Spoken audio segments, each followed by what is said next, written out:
que c'est toi qui contrôles ce temps. Au nom de Jésus, nous avons ainsi prié. Et disons tous Amen. Restons debout, nous allons accueillir l'instrument par lequel le Seigneur va nous parler ce matin. Il s'agit de la révérende Fifi Misidi. Pendant qu'elle avance, nous acclamons le Seigneur.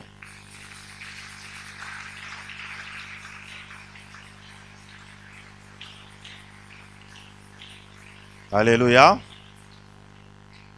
La révérende Fifi Misidi est missionnaire de formation. Elle est missionnaire. Elle est de la SEPCO. Elle est pasteur titulaire à la paroisse SEPCO Boadi. Elle est aussi membre du service de mission. Donc nous travaillons avec elle au secrétariat général dans le cadre des actions missionnaires de la communauté. Nous l'accueillons en acclamant encore le Seigneur.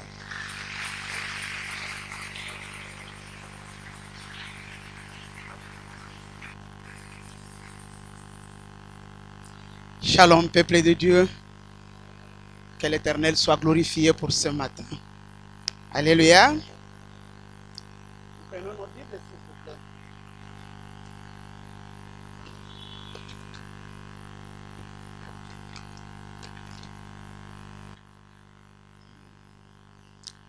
Nous allons lire dans Ruth 1,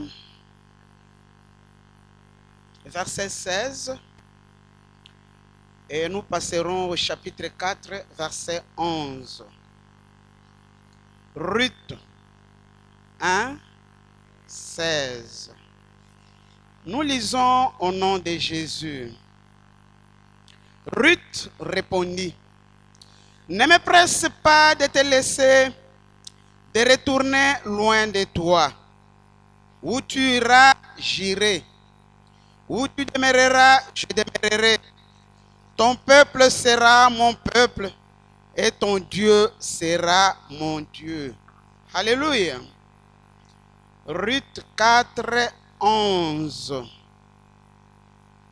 Tous les peuples qui étaient à la porte et les anciens dirent, « Nous en sommes tous témoins. Que l'Éternel rende la femme qui entre dans ta maison semblable à Rachel et à Léa, qui toutes les deux ont bâti la maison d'Israël. Manifeste ta force dans Ephrata et fais-toi un nom dans Bethléem. » Alléluia.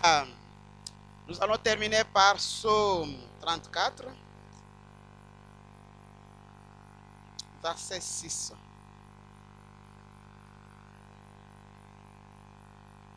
Psaume 34, 6.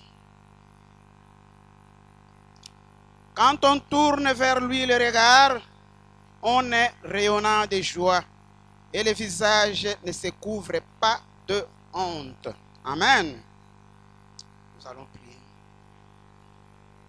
Nous te bénissons, tendre Père, ce matin.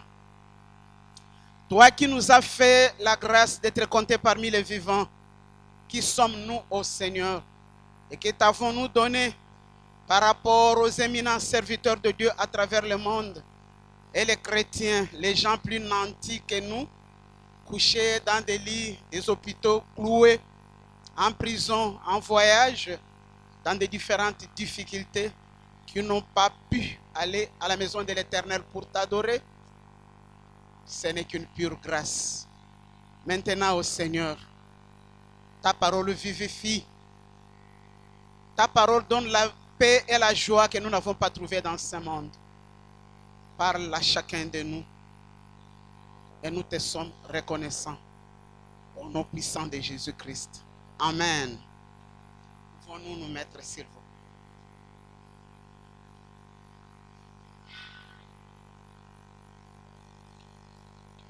Voici le thème de notre message de ce matin. Moi, je ne suis pas de n'importe quoi. Moi, je ne suis pas de n'importe quoi. Pouvez-vous le répéter à votre voisin, s'il vous plaît? Amen. Une déclaration tapageuse ou quoi? Puisque le pronom relatif quoi, normalement c'est pour les choses, n'est-ce pas? Et qu'est-ce que cela veut dire, moi je ne suis pas de n'importe quoi? Ça a un sens, ce mot est vraiment mis à sa place. Moi, je ne suis pas de n'importe quoi. Nous avons lu dans Ruth 1, 16 et 4, 11.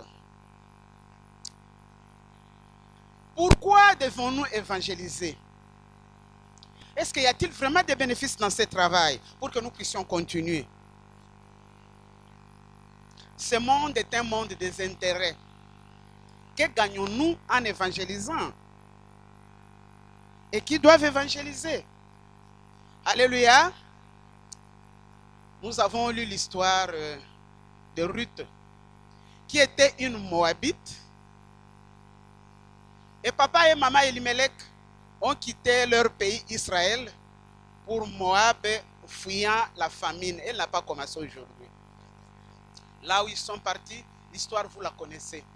Papa est mort et les deux enfants. Et maman Ruth, maman Naomi est restée veuve sans enfant. Quand elle a appris que l'Éternel a visité Israël, Bethléem, elle s'était décidée de rentrer. Alors, elle voulait congédier les deux belles-sœurs, Orpa et Ruth, leur conseillant de rentrer dans leur famille. Orpa est rentrée, mais Ruth a donné la réponse que nous avons lue dans Ruth 1, 16. Ne me presse pas de te quitter et d'être loin de toi. Où tu iras, j'irai. Où tu demeureras, je demeurerai. Il y a une phrase provocatrice dans ces versets. Ton Dieu sera mon Dieu et ton peuple sera mon peuple. Alléluia. La parole de Dieu déclare, quand maman Naomi a vu cette insistance de Ruth et s'attachait à elle et aller à Bethléem, elle a cessé d'insister. Et ils sont allés. Dans le verset 11 du chapitre 4, ce sont les bénéfices. Puisque nous sommes en train de parler des bénéfices de l'évangélisation et de notre vie en tant qu'enfant de Dieu. C'est le jour de son mariage. Les anciens d'Israël à Bethléem ont dit, nous en sommes tous témoins. Ils sont en train de bénir une étrangère, une Moabite. Que cette femme qui entre dans ta maison aujourd'hui, toi Boaz, soit bénie. Alléluia. Et vous le savez que Ruth est l'ancêtre de David, donc de Jésus. Qu'est-ce qui s'est passé? Quand maman Naomi était à Moab, elle parlait de l'Éternel Dieu d'Israël à ses belles sœurs. C'était l'évangélisation. Et Ruth a bien compris. Bien qu'elle avait perdu son mari, elle a dit, c'est différent. Les dieux de Moab sont très différents de l'Éternel Dieu d'Israël. Au lieu de rentrer vers ces dieux-là, vers son peuple, elle a décidé clairement, sans demander conseil à qui que ce soit. Elle est dans son pays, elle pouvait rentrer et aller demander conseil à sa mère, n'est-ce pas?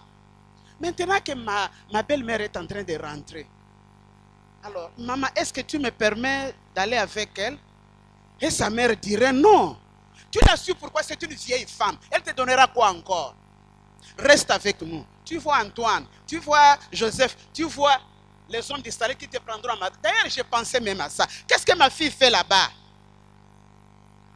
Elle n'a demandé conseil à personne. Elle s'est décidée. Et je m'imagine Orpa qui était rentrée.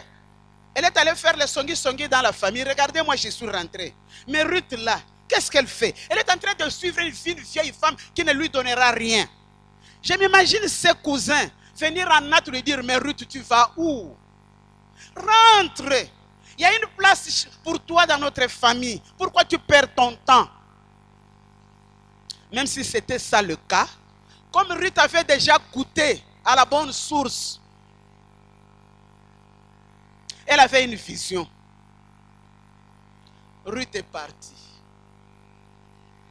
Ce jour-là de son mariage, comme je m'imagine que ses parents aussi étaient venus de Moab à Bethléem, la maison du pain, la ville du pain.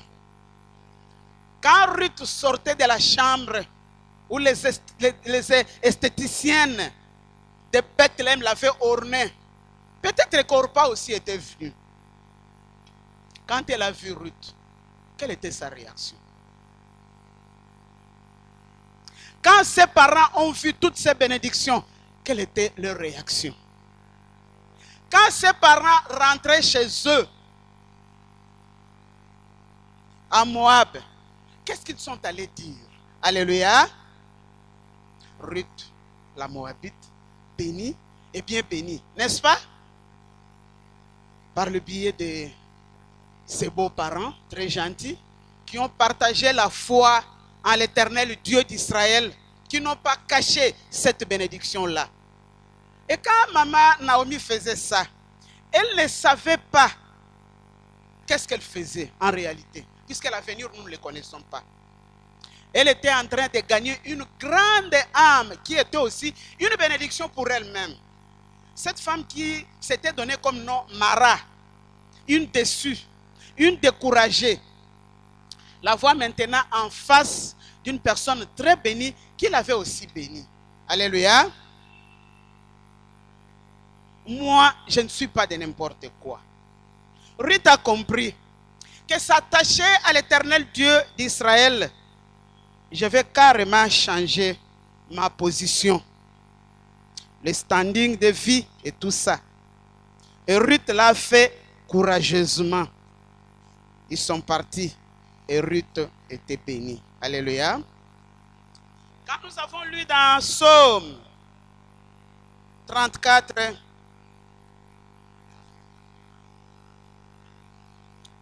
verset 6. Quand on tourne vers lui les regards, on est rayonnant de joie. Si vous avez votre Bible, s'il vous plaît, nous allons le lire. Et les mots ont, c'est un pronom neutre. Non, mettez votre nom. Psaume 34, verset 6. Pouvons-nous lire et chacun de nous va mettre son nom au lieu de on, puisque on, c'est un pronom neutre. Et nous lisons au nom de Jésus. Quand Fifi tourne vers lui les regards, elle est rayonnant de joie. Et le visage ne se couvre point de... Est-ce que vous avez placé votre nom? Si vous êtes en retard, moi je vais le répéter. Quand Fifi tourne vers lui les regards, elle est rayonnante de joie. Et son visage ne se couvre point de honte. Ça, ce sont des vérités. Alléluia. S'il vous plaît, 3 mois après mon mariage, je suis tombé malade. Mon mari n'est pas pasteur comme moi, c'est un ingénieur, il travaille à la SNEL. Alors à cette époque-là, les agents de garde de la SNEL se faisaient soigner aux cliniques Ngaliema. Il m'avait amené à Ngaliema chez les gynécologues.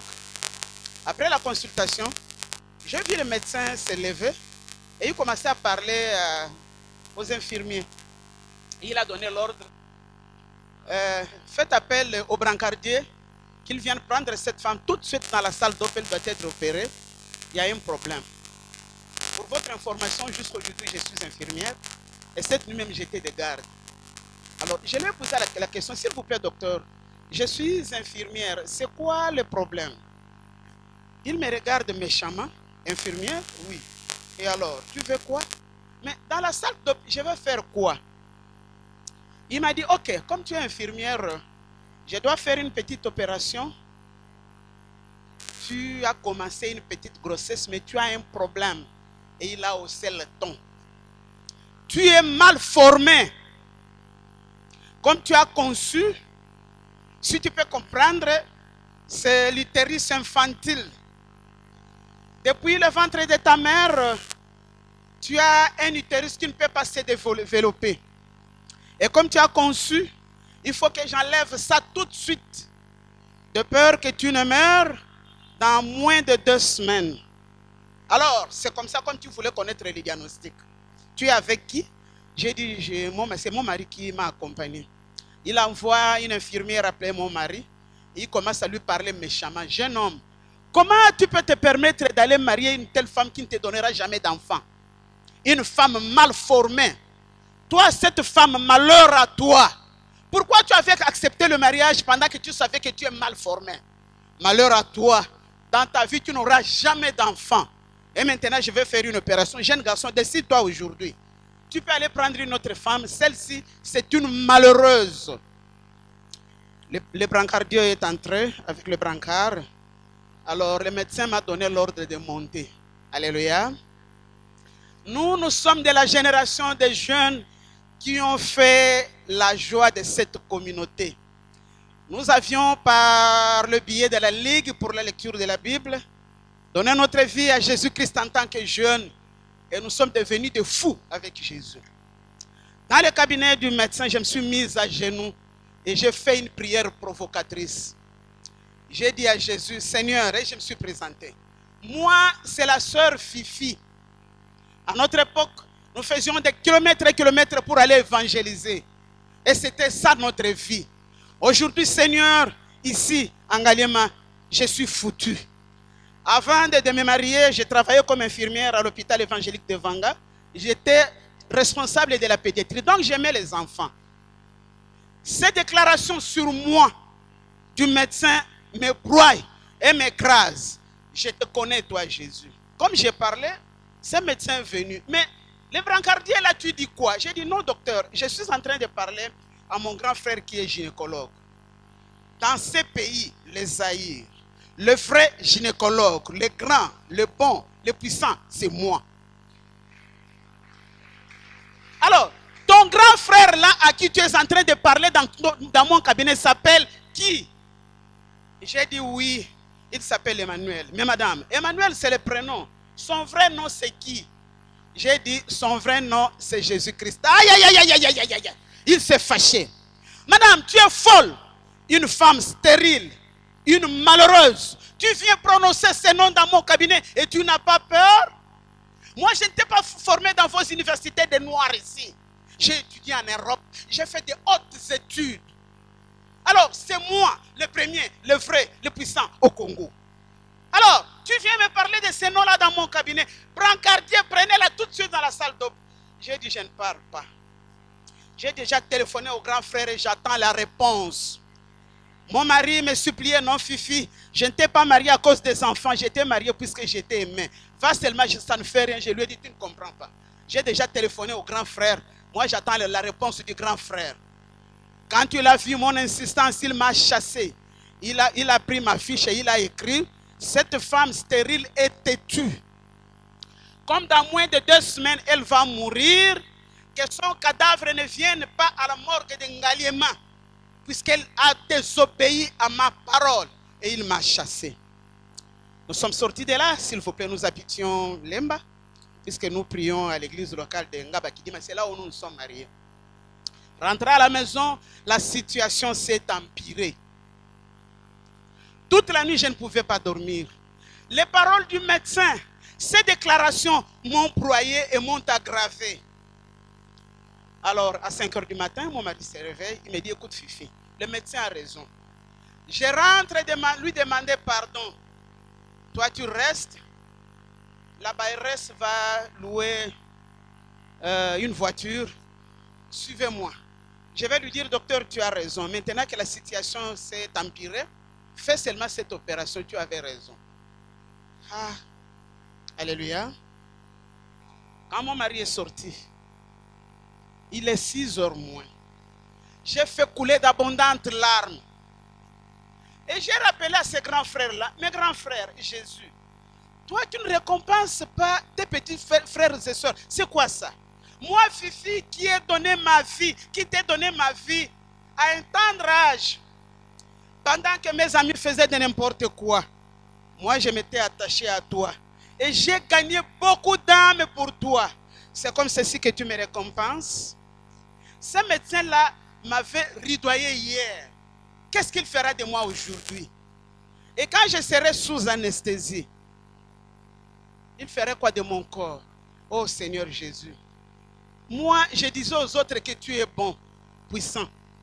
Je te connais, tu es le meilleur gynécologue, c'est toi. Pourquoi tu n'as pas agi pour que j'aie un témoignage dans ma vie? Alléluia. Alléluia. Alléluia. Avant que je continue, pouvons-nous acclamer pour ces gynécologues par excellence?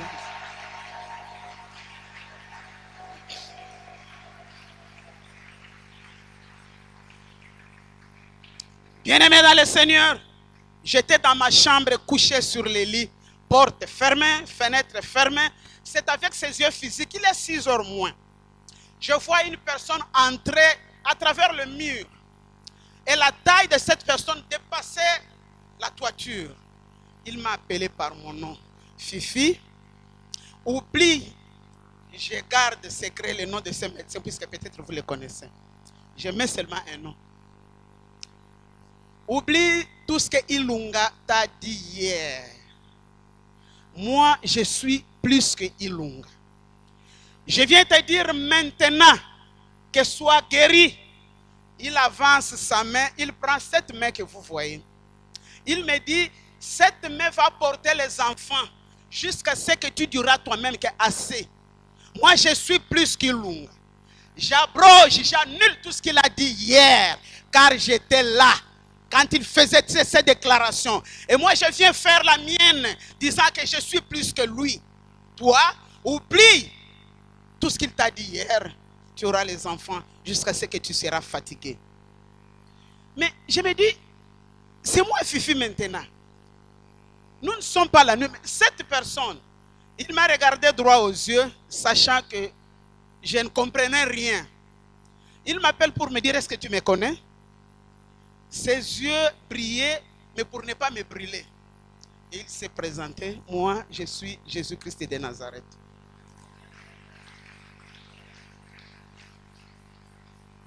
Je t'envoie à partir d'aujourd'hui, à travers le monde, pour aller dire au peuple de Dieu que ce que tu vois maintenant, c'est ce qui se fait dans vos vies. Mais quelquefois, nous les gardons secrets. Va leur dire que le Dieu que vous adorez est bon. Il est tout, capable de donner toutes les réponses et toutes les solutions dans vos vies. Quand il a terminé, il est sorti à travers le mur et je me suis senti guéri. Toutes les douleurs sont parties. Alors, mon mari qui était parti en Ngaliema, il est arrivé là-bas à 7 h. Il a attendu 8 h, 9 h. À midi, il a pris un taxi jusqu'à la maison. Il m'a trouvé bien assise sur la chaise. Il entre dans la maison. Bonjour Fifi, bonjour. Mais tu n'es pas venu pourquoi? J'ai répondu tout va bien. Qu'est-ce que cela veut dire tout va bien? Cela veut dire tout va bien. Oh, mais je t'attendais pour que nous allions supplier ce médecin-là. Tu n'es pas venu pourquoi? J'ai dit sois calme, tout va bien. Alléluia. Il n'avait rien compris. Bref, le médecin avait écrit dans ma fiche, cette femme têtue ne peut plus revenir ici. Et quand elle va mourir dans moins de 2 semaines, que son cadavre ne vienne pas ici dans la morgue de Ngaliema. Peut-être à Mamaïem ou ailleurs. C'est lui qui est mort. Cette petite grossesse-là a fait la sœur Suzanne qui est à Paris aujourd'hui. Et je suis une femme heureuse autour de 5 enfants. Acclamons le Seigneur.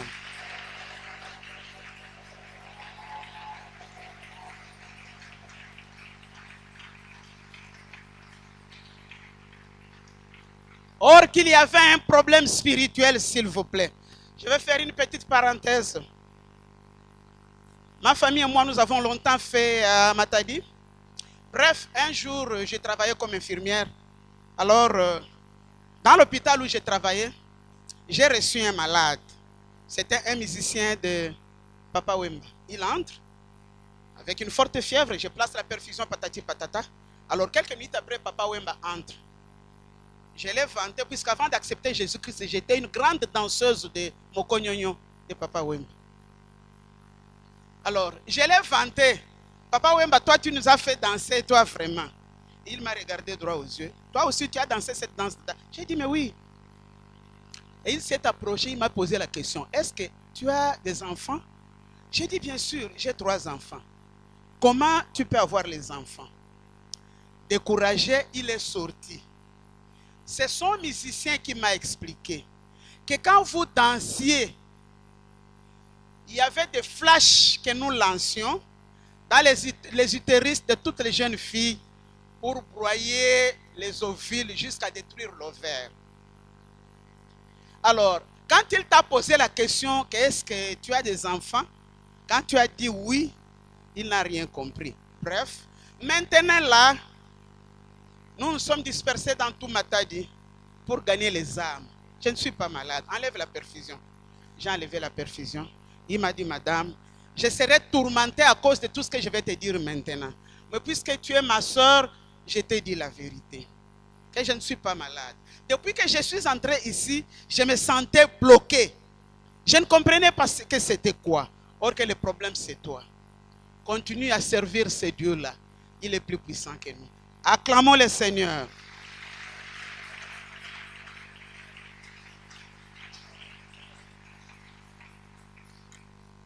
Je vais ajouter quelque chose pour terminer et prier. À Matadi, nous sommes de la génération, la SEPCO s'était décidé que, en tout cas, faisons grâce aux jeunes de devenir diacres. Donc, c'était nous.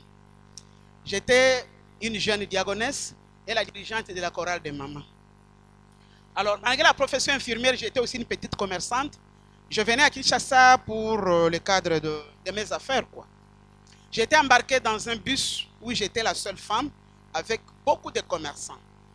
Avant qu'il me pèse, comme je sortais de la garde, j'étais fatigué et je me suis endormi. Dans ce bus, il y avait beaucoup de partisans de l'IDPS et de MPR qui se sont mis à se chamailler. Chaque groupe défendait leur chef. Moi, profondément endormi, une parole m'a réveillé. Fifi, réveille-toi, car la vie de tous ceux qui sont ici dépend de ton obéissance maintenant. J'ai ouvert les yeux, personne ne s'occupait de moi, tout ça. Je me suis rendormi. Cette voix a répété ce message 3 fois. Et j'ai compris que c'était le Seigneur. Je me suis réveillé, je suis allé dire au chauffeur, arrête la musique, puisque c'était la cacophonie.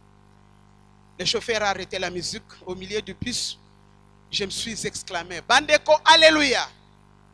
Les gens qui se chamaillaient se sont arrêtés de se chamailler, ils se sont mis ensemble pour me combattre. La femme ne peut pas prêcher. Qui t'a permis de venir nous parler dans ce bus? J'ai prêché, bref, de Kimpese jusqu'à Kisantu. C'était la nuit, nous nous sommes reposés un peu. Quand le chauffeur a démarré à 4 h du matin, j'ai repris jusqu'à Mitendi. À Mitendi, j'ai entonné une forte louange jusqu'à Bandal. Arrivé à Bandal, les gens se précipitaient à venir prendre mon adresse, je ne comprenais pas. Rentré à Matadi, peuple de Dieu, 3 mois après, dans notre église locale de Sepko Safari, il y avait baptême. Alors, le pasteur a dit, maman dirigeante, toi tu ne pars pas, et nous aurons un entretien avec un nouveau baptisé. Je suis resté. Alors, le pasteur a donné la parole à ce nouveau baptisé. Oui frère, petit, dire à maman dirigeante ce que tu as. Il m'a dit, sœur Fifi, continue à prêcher, continue à gagner les âmes, continue à faire du bien. Ces jours-là, il m'a rappelé, moi j'étais dans ce bus, j'étais magicien. J'avais eu l'ordre de sacrifier 300 âmes. J'ai réussi dans la route de Bandundu, j'ai réussi à Kinshasa à Limete, je me plaçais sur la route là-bas, sur le boulevard. J'ai renversé le bus, alors j'ai gagné les âmes.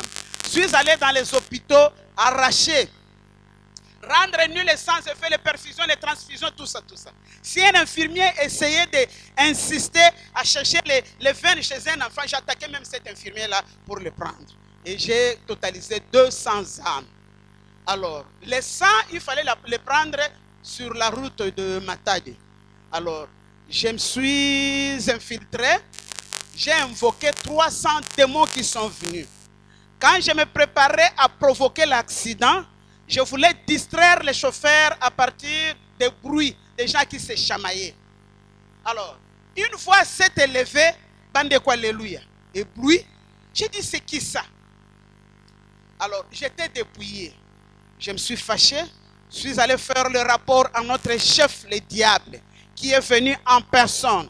Je lui ai fait le rapport que je ne peux pas opérer ici. Il y a une femme qui me trouble. Une femme, elle est la seule dans ce bus, mais elle me trouble. Voici le message de Satan le diable.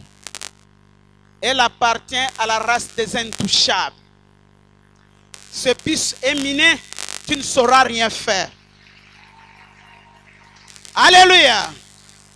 Alors, arrivé à Bandal, moi aussi j'ai pris ton adresse.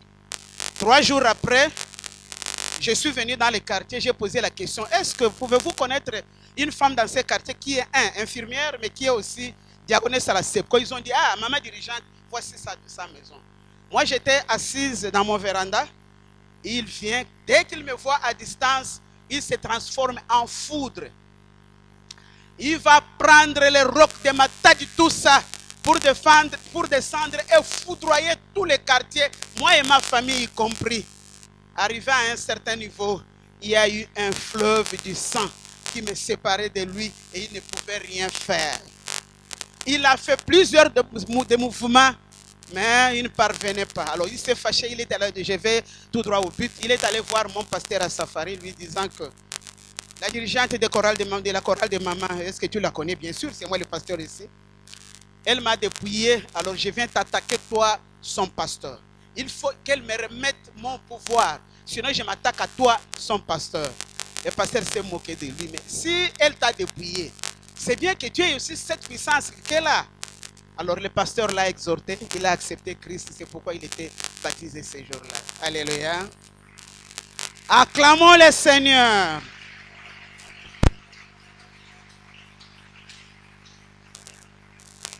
Peuple de Dieu, nous avons des grandes raisons qui nous poussent à aller évangéliser et tenir dans ce travail.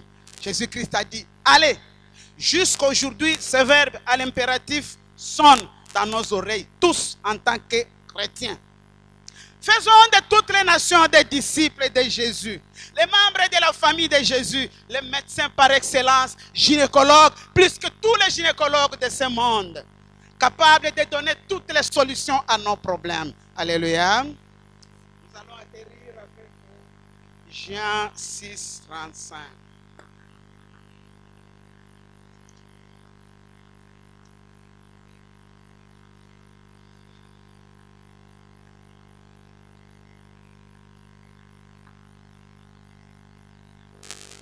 Jésus leur dit, je suis le pain de vie.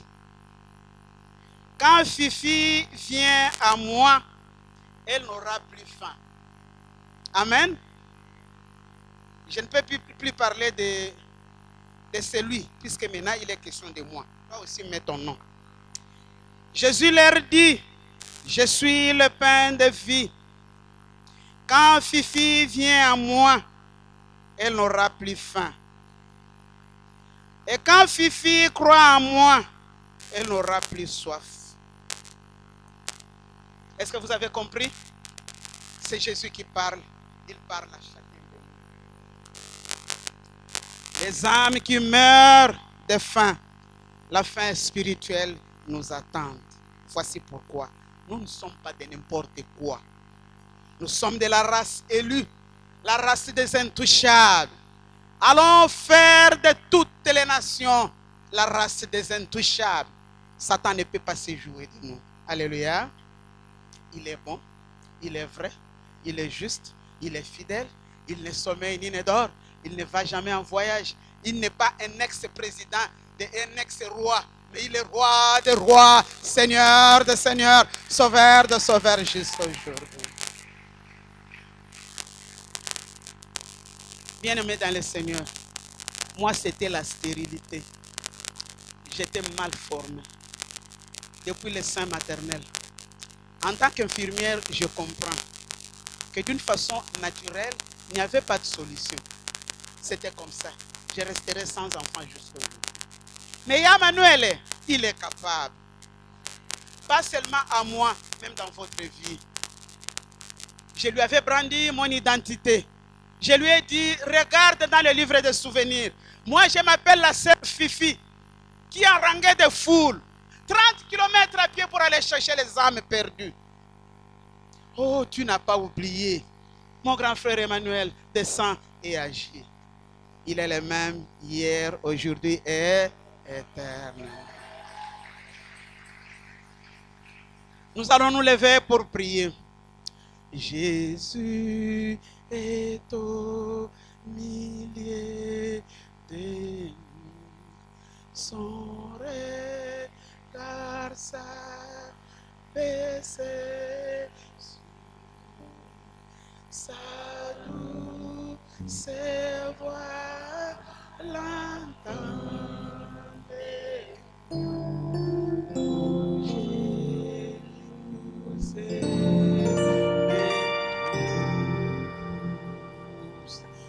Oh, je vous aime tous. Oh, je vous aime tous. Sa douce voix l'entendez-vous? Untambula ungina. Élevez votre voix. Dites à Emmanuel. Brandissez-lui votre nom et dites: voici mon problème. Moi, j'ai fait couler d'abondantes larmes. C'était ça le prix à payer pour que je sois guéri de ma stérilité. Et je suis une femme heureuse aujourd'hui. Élevons nos voix et prions. Mon âme te bénit, Seigneur. Nous avons de grandes raisons de nous attacher à toi. Rien ne peut te limiter, Seigneur. Toi, le roi des rois, le Seigneur des seigneurs, le sauveur des sauveurs. Tu vois mon frère, tu vois ma soeur. Tu vois son problème. Tu vois ce qui l'a bloqué. Tu vois ce qui lui fait couler d'abondantes larmes. C'est toi notre solution à toujours. Toi, le pain de vie. Celui qui s'attache à toi, comme moi, Fifi, mon frère et ma soeur, nous ne serons jamais déçus. Les hommes de ce monde nous ont déçus. Les ordonnances de ce monde nous ont bloqués. Oh Jésus, il est temps que tu agisses pour que nous ayons un témoignage à travers le monde. Tu m'as dit que tu iras à travers le monde essuyer les larmes de ceux qui pleurent. Il y a de ceux qui pleurent dans cette salle. Seigneur, descends. Seigneur, agis. Seigneur, donne. Toi qui es plus riche que tous les riches de ce monde mis ensemble. Aie pitié. Tu as une pochette pour essuyer les larmes. Sois loué, sois glorifié.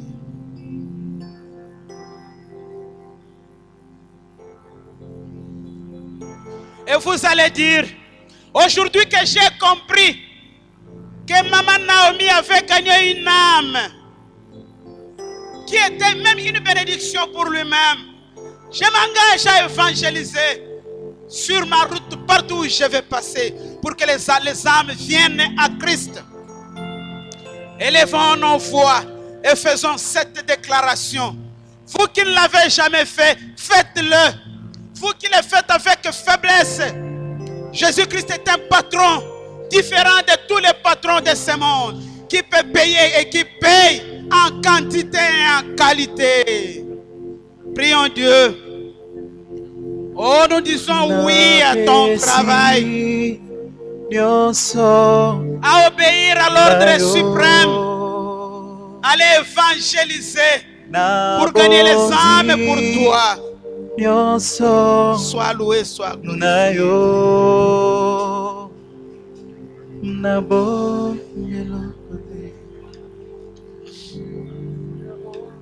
Ne peut-il pas compter sur nous?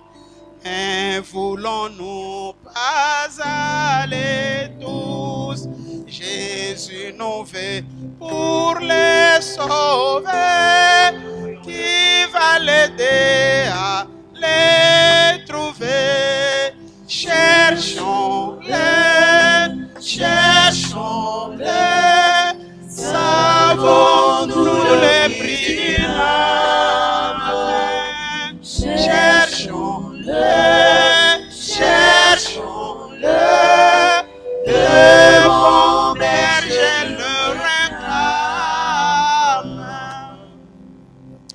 bénissons, tendre Père, ce matin.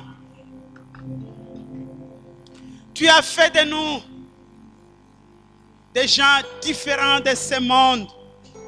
C'est pourquoi nous ne sommes pas de n'importe quoi. En tant que mis à part, tu nous as choisis, tu nous as établis afin que nous partions gagner des fruits et que ces fruits demeurent. Que cette église locale se mette en ordre avec toi, ô Seigneur, pour aller gagner les âmes perdues pour toi et pour toi tout seul. Lève-toi en Dieu et agis.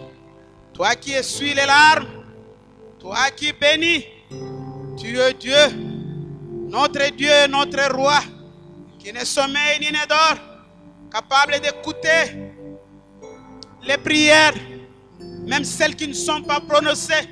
Tu sais lire le cœur et donner la réponse. Fais-le pour qu'il y ait beaucoup de témoignages dans cette salle et que nous puissions aller évangéliser avec notre propre témoignage, des grands témoignages. Annule les ordonnances au Seigneur.